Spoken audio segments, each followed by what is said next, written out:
साथियों नमस्कार, मैं हूं नीरज पटेल और आप देख रहे हैं नेशनल जनमत। सुप्रीम कोर्ट द्वारा राहुल गांधी को राहत दिए जाने के बाद एक कारोबारी जिसका नाम सबसे ज्यादा चर्चा में आया है गौतम अडानी, क्योंकि यही वो नाम है जिसके कारण सदन में पूरी मोदी सरकार राहुल गांधी पर हमलावर हो गई थी। क्योंकि एक तस्वीर सदन में दिखाते हुए राहुल गांधी ने मोदी जी से पूछ लिया था ये रिश्ता क्या कहलाता है।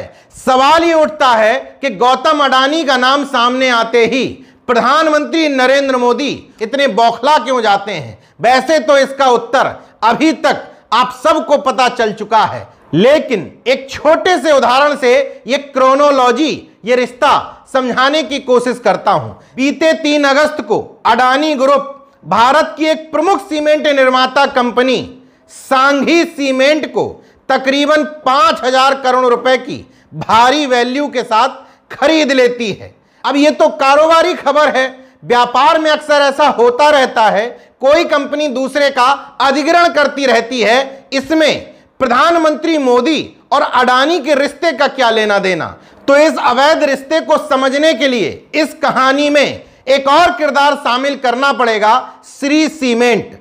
अप्रैल 2023 में खबर आती है कि श्री सीमेंट अहमदाबाद स्थित सांघी सीमेंट कंपनी का अधिग्रहण करने की तैयारी में है। गौर करिएगा, अप्रैल 2023 में यह खबर आती है। जून 2023 में खबर आती है कि विपक्ष को पस्त करने के लिए इस्तेमाल होने वाले मोदी सरकार के प्रमुख हथियार इनकम टैक्स की रेड श्री कंपनी के राजस्थान समेत देश भर के विभिन्न ऑफिसों में पड़ गई है। श्री सीमेंट पर आयकर चोरी के बड़े बड़े दावे किए गए, अभी तक साबित नहीं कर पाए। उस समय आरोप बड़े बड़े लगाए गए थे।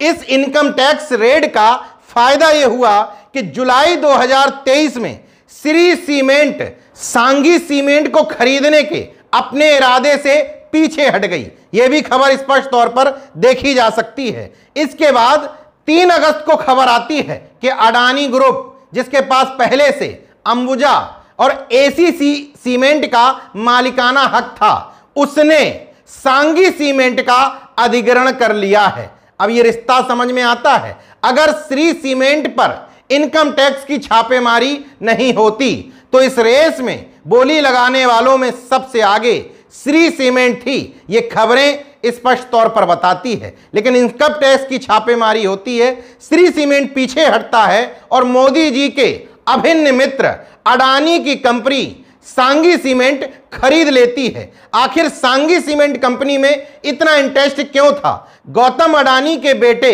करण अडानी स्पष्ट तौर पर कहते हैं कि हमारी नजर सांघी सीमेंट के अलावा कच्छ गुजरात में उसका जो बंदरगाह है उस पर भी थी। मतलब समुद्री यातायात पर पूरी नजर, पूरा प्रभाव अडानी ग्रुप बनाना चाहता था। दूसरी बात, हिंडनबर्ग रिपोर्ट के बाद अडानी ग्रुप को झटका लगा था, उसके शेयर तेजी से नीचे आए थे।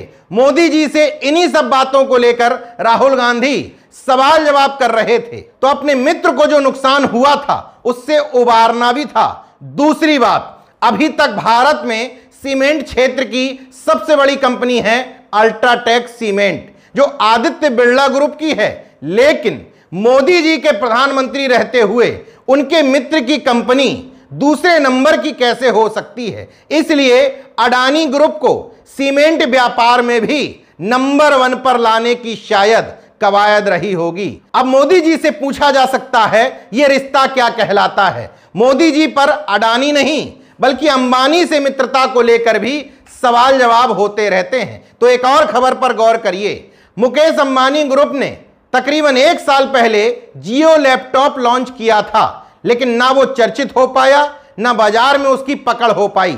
तो उसने दोबारा से अपने लैपटॉप को 16,499 की कीमत पर रीलॉन्च किया 1 अगस्त 2023 को।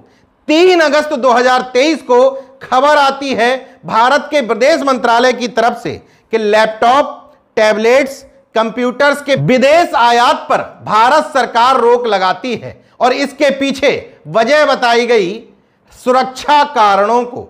अब जरा इस क्रोनोलॉजी को भी समझने की कोशिश करिए कि 1 अगस्त को लैपटॉप की रीलॉन्चिंग होती है, 3 अगस्त को ही भारत सरकार यह निर्णय क्यों लेती है। दोनों ही मामले क्या महज संयोग थे? लेकिन यह संयोग तो नहीं था कि मुकेश अंबानी की जियो सिम की लॉन्चिंग करने खुद प्रधानमंत्री नरेंद्र मोदी पहुंच गए थे। देश के इतिहास में पहली बार हुआ था कि प्रधानमंत्री मोदी की तस्वीर का इस्तेमाल एक सिम बेचने के लिए किया गया हो। जियो सिम के विज्ञापन पर प्रधानमंत्री नरेंद्र मोदी की बड़ी बड़ी तस्वीर छापी गई थी, वो भी तब जब भारत संचार निगम लिमिटेड और MTNL नाम से भारत सरकार की अपनी खुद की सिम कंपनी है। इसी तरीके से मोदी जी पर तब भी सवाल उठे थे जब शर्मा जी की पेटीएम कंपनी के मुख्य पृष्ठ पर मतलब विज्ञापन पर मोदी जी साफ साफ छपे देखे जा रहे थे। मतलब देश के प्रधानमंत्री की तस्वीर, ब्रांडिंग और मार्केटिंग का इस्तेमाल अब बाजारवाद के लिए भी होने लगा है। बहरहाल सुप्रीम कोर्ट से मिली राहत के बाद राहुल गांधी कैंप पूरी तरीके से हमलावर है और स्पष्ट शब्दों में कह रहा है कि अब संसद में पहुंच करके मोदी जी से फिर से सवाल किया जाएगा कि अडानी से रिश्ता क्या कहलाता है। बहरहाल रिश्ता क्या कहलाता है या नहीं ये तो मैं नहीं कह सकता, लेकिन इतना जरूर है कि सारी खबरें महज संयोग नहीं हो सकती। ये रिश्ता जो भी हो, निजी तौर पर वो संबंध रखिए, लेकिन निजी संबंधों का कर्ज चुकाने के लिए देश की संपत्तियों और देश के संसाधनों, संवैधानिक शक्तियों का वेजा इस्तेमाल पूरी तरीके से अवैध ही कहलाता है। देखते रहिए नेशन जनमत, जागरूक और सजग बने रहिए। जय विज्ञान, जय संविधान, जय लोकतंत्र। धन्यवाद।